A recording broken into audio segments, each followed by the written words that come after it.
Balmao ani ɲanguma nga foli bɛ se Mali Actu filɛbaga bɛɛ ma ani an ka biton tɔnden bɛɛ lajɛlen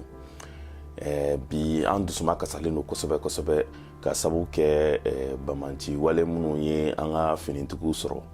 donc bamanci wale minnu ye an ka finitigiw sɔrɔ Indeliman ni mɔgɔ 49 ni tora la ani Indeliman duguden yɛrɛ dɔw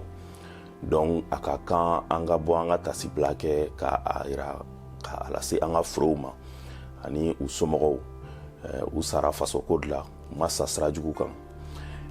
tenitigi minnu sara faso defani la Indeliman o ye tamasiyɛn de ye tamasiyɛn min b'a yira k'a fɔ ko anw ka jamana yɛrɛ ni o ye Mali ye ko Mali tɛ bolo ɲuman kan Mali tɛ bolo ɲuman kan wa an kɛlen ka Mali jamana in kalifa mɔgɔ minnu na fɛrɛ foyi de t'u bolo bilen walasa jamana in bɛ dingɛ min kɔnɔ u yɛrɛ ye jamana in coron dingɛ min kɔnɔ u bɛ se ka jamana in bɔ dingɛ in kɔnɔ cogo min na o de la ne bɛ a ɲini aw fɛ jamanadenw an ka an fanga fara ɲɔgɔn kan an ka a ɲini gouvernement min b'an kunna a daga bɛ se ka bɔ an da la cogo min na donc an ka o kɛwalew jateminɛ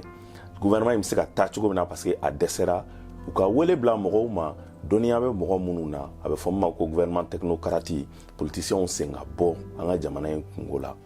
ni an ma don o da fɛ u bɛ welewelemaдаw bila don o don an ka denmisɛnninw de bɛ sa denmisɛnninw bɛ sa ka a kun kɛ kun dama dama de ye ne balimaw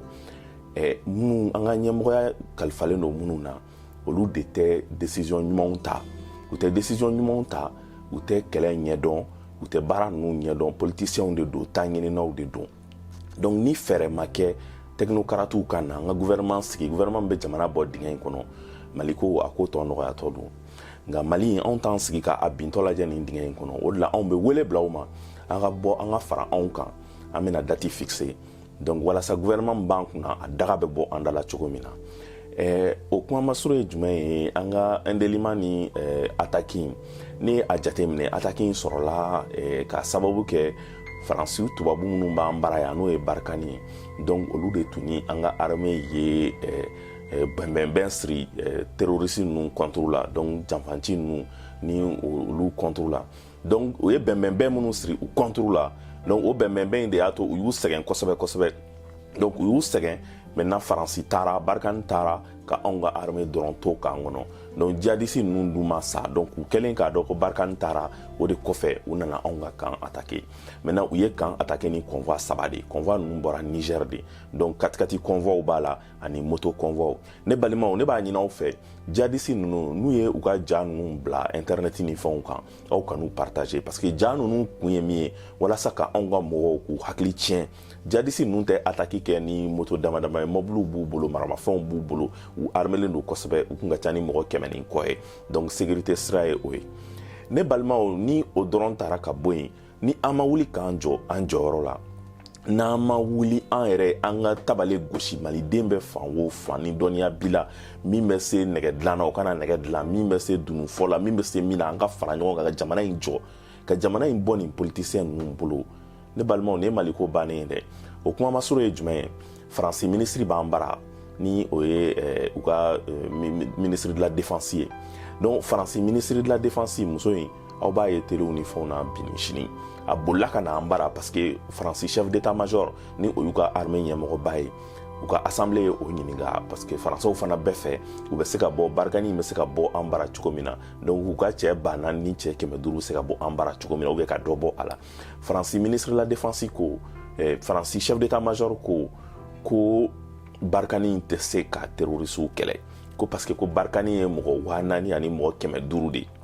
k'olu ka stratégie tun ye de ko Mali armée ka fanga sɔrɔ ko G5 Sahel ka fanga sɔrɔ ko comme ça ko Barkani b'olu dɛmɛ ko Mali armée ma fanga sɔrɔ ko G5 Sahel ma fanga sɔrɔ ne balimaw donc ko olu tɛ se ko Barkani tɛ se bilen donc Faransi ka laɲini ye de sisan parce que n'i ye Faransi ɲɛmɔgɔw ka papiers lajɛ u b'a yira k'a fɔ ko Mali gouvernement tɛ ka foyi kɛ walasa Mali armée bɛ se ka fanga sɔrɔ ko Mali gouvernement bɛ k'i jigi bɛɛ de da Faransi kan ko Mali tɛ ka foyi kɛ k'an ka ɲɛmɔgɔ ninnu politiciens ninnu tɛ ka foyi kɛ k'u bɛ politiki dɔrɔn la u tɛ ka foyi kɛ walasa kɔrɔnfɛla in bɛ se ka kɛ an ta ye cogo min na k'u jigi bɛɛ bɛ Faransi de kan donc Faransi fana ko Faransi ministre bɛ an bara ko a bɛna a ɲini diɲɛ tubabu jamanaw fɛ Europe duguw fɛ k'olu ka unité spéciale fara ɲɔgɔn kan ko comme ça ko olu bɛna fara anw ka armée kan k'u bɛɛ bɛ taa terrain kan ɲɔgɔn fɛ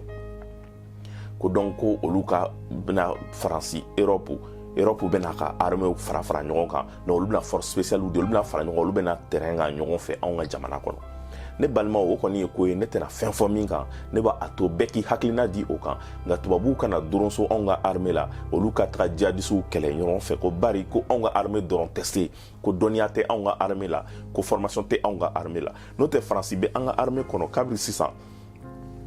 n'i taara chef d'état-major ni fɛnw na Français ka officiers bɛɛ an ka armée kɔnɔ yen u bɛ conseiller yaw la yen nɔ conseiller technique yaw ni opérationnel yaw u tɛ terrain de kan an ka faamaw nɔfɛ mais u bɛ chef d'état-major yaw la u bɛ commandement yɔrɔw la donc u ko de ko tiɲɛ la ko fo olu ka sɔrɔdasiw ni anw ka sɔrɔdasiw ka yaala ɲɔgɔn fɛ de donc fo olu ka sɔrɔdasiw fana ka kɛ anw ka kanw kɔnɔ de donc ça veut sisan n'i ye kan ta donc malien sɔrɔdasiw bɛ yɔrɔ dɔ la Faransi sɔrɔdasiw bɛ yɔrɔ dɔ la donc an ka kan bɛɛ de bɛna kɛ ten donc Faransi ministre nakun ye o de ye anw ka jamana kɔnɔ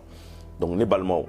b'a to aw k'aw miiri o ko la mais anw ka degun tɛ mɔgɔ wɛrɛ ye anw ka degun ye an ka ɲɛmɔgɔ kolon ninnu de ɲɛmɔgɔ kolon ninnu minnu tɛ ka foyi kɛ walasa an ka jamana ka bɔ nɔgɔ la n'an dun y'an sigi k'u lajɛ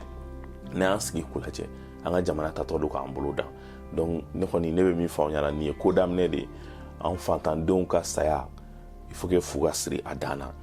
denmisɛnnin funɛnkɛninw tɛ se ka taa ten ka taga u la jɔyɔrɔw la k'u faga parce que politiciens u bannen don ka décision ɲumanw ta parce que mɔgɔ compétent minnu bɛ yen dɔnniya bɛ maliyɛnw na maliyɛn bɛ diɲɛ fan bɛɛ dɔnniya bɛ maliyɛnw na i taara Amérique o i taara Londres o i taara Paris o i taara Gabon i taara Côte d'Ivoire o hali Bamakɔ kɔnɔ maliyɛnw bɛ yen dɔnniyaw b'u la ni kalanko de don u kalannen don ni expérience ko de don expérience b'u la ni jamana in dɔnni de don a dɔnniyaw b'u la hakilina ɲumanw b'u la u bɛ se ka Mali in bɔ nɔgɔ la